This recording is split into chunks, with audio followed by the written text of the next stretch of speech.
दोस्तों, पुराने ज़माने की बात है कि किसी मुल्क में एक बादशाह था। बड़ा खुश मिजाज, नेक खसलत। इस बादशाह का एक लड़का था, निहायत तेज मिजाज, बदखू और मगरूर, ऐसा कि किसी को अपने बराबर ना समझता था और हर एक को नफरत की नज़र से देखता और बुरा समझता था। उस्ताद डर के मारे कुछ ना कह सकते थे और बादशाह के खौफ से इसके मिजाज की दुरुस्तगी ना कर सकते थे। बुरी आदतें दिन ब दिन इसकी खसलत में बैठती गई, यहाँ तक कि जब इसकी उम्र 20 बरस की हुई और शादी भी हो गई तो भी मिजाज ना बदला। अब बादशाह को ख्याल पैदा हुआ कि किसी तरह इसके मिजाज की दुरुस्तगी की जाए। इत्फाकन इन्हीं दिनों इसके यहाँ एक पोता पैदा हुआ और इसी दिन इसके एक नौकर के घर भी लड़का पैदा हुआ। बादशाह ये खबर सुनकर महल में सरा में गया। हुक्म दिया कि दोनों लड़कों को एक पलंग पर के पास लिटा दें। यह कहकर बादशाह तो चला गया और शहजादा अपने बच्चे को देखने महल सरा में आया। देखा कि दो लड़के एक ही शक्ल सूरत के पलंग के पास लेटे हैं। बहुत हैरान हुआ और नौकरों से पूछा कि इनमें मेरा लड़का कौन सा है। उन्होंने कहा कि हमको मालूम नहीं। शहजादा बहुत शर्मिंदा हुआ और नौकरों को मारने ही को था कि इतने में बादशाह आ गया और सब हाल सुनकर शहजादे से कहा कि तुमको अपनी शराफत और ज़ात पर बहुत घमंड है। क्या तुम इतना नहीं बता सकते कि इन दोनों लड़कों में तुम्हारा शरीफ लड़का कौन सा है और दूसरा रजील कौन सा है? तुम्हारा लड़का तो बहुत अच्छा और शरीफ होना चाहिए, फिर क्या वजह है कि तुम इसे पहचान नहीं सकते?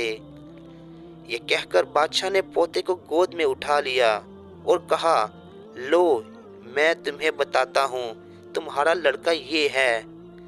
याद रखो कि मैंने इसे एक ख़ास बात से पहचाना है और वो ये है कि जब मैं पहले इसे देखने आया था तो इसके गले में एक डोरा बांध गया था।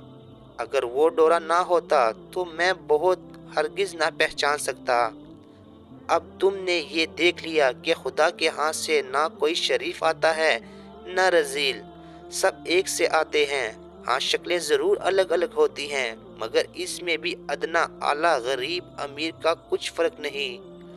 बाज़ गरीबों के बच्चे ऐसे खूबसूरत होते हैं कि अमीरों के बच्चों इनकी एड़ी के बराबर भी नहीं होते। अगर इन दोनों बच्चों को एक ही इंसाफ की नज़र से देखोगे तो नौकर का लड़का तुम्हारे लड़के से नक्शे में अच्छा है। शहजादा बाप की बात सुनकर बहुत शर्मिंदा हुआ, अपनी गलती का इकरार किया और इस रोज से लोगों को नफरत और हकारत से देखना छोड़ दिया। थोड़े दिनों बाद बादशाह को शहजादे के दुरुस्त करने का एक और मौका हाथ आया। शहजादा बीमार हो गया और हकीमों ने इसकी फसद लेनी तजवीज़ की। इत्फाकन एक और गुलाम को भी वही बीमारी हो गई थी।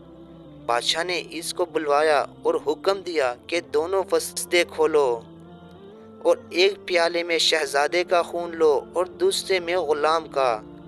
जब हकीम अलहदा अलहदा प्यालों में खून ले चुके तो बादशाह ने हुक्म दिया कि दोनों प्यालों का खून देखो और बताओ कि कौन सा खून अच्छा और साफ है।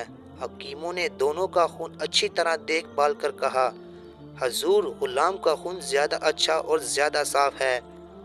बादशाह लड़के की तरफ मुखातिब होकर बोला, तुमने सुना किसका खून ज़्यादा साफ और अच्छा है, तुम्हारा या तुम्हारे गुलाम का?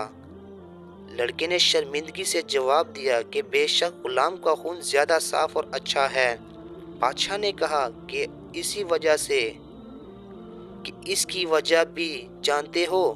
वजह यह है तुम बात बात पर गुस्सा होते रहते हो और लोगों से गुस्सा होकर तैश में आ जाते हो और अपने खून को जलाते रहते हो। गुलाम हर वक्त हंसी खुशी रहता है, इसलिए इसका खून खराब नहीं होता।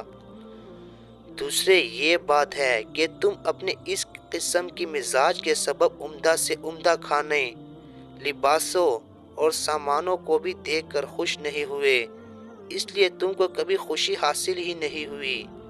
غلام کا یہ حال ہے، غلام کو جو کچھ ملتا ہے وہ ہنسی خوشی کھاتا ہے اور ہنسی خوشی پہنتا ہے۔ عرض وہ ہر وقت خوش رہتا ہے اور خدا کا شکر بجا لاتا ہے۔ پھر تمہارا خون صاف ستھرا ہو یا اس کا، یہ بھی یاد رہے کہ جن لوگوں سے تمہارا میل جول ہے ان میں سے شاید ہی کوئی تمہاری بدمزاجی کے سبب خوش ہوگا، چاہے منہ پر کچھ ہی تعریف کریں پر دل میں سب تم سے ناراض ہیں۔ اور تمہارے غلام جن لوگوں سے واسطہ ہے ان میں سے شاید ہی کوئی ان سے ناخوش ہوگا، کیونکہ وہ بڑا خوش خلق اور نیک مزاج ہے۔ پس معلوم ہوا کہ شریف اور ذیل کوئی اپنی ماں کے پیٹ سے بن کر نہیں آیا، پیدا سب ایک سادل کے ہوتے ہیں۔ پھر جو اپنی مزاج اور عادتوں کو دل کو اچھا رکھتے ہیں وہی اصل اشرف المخلوقات کہلاتے ہیں، جو ان کو خراب کر لیتے ہیں وہ کمینے اور ذلیل بن جاتے ہیں۔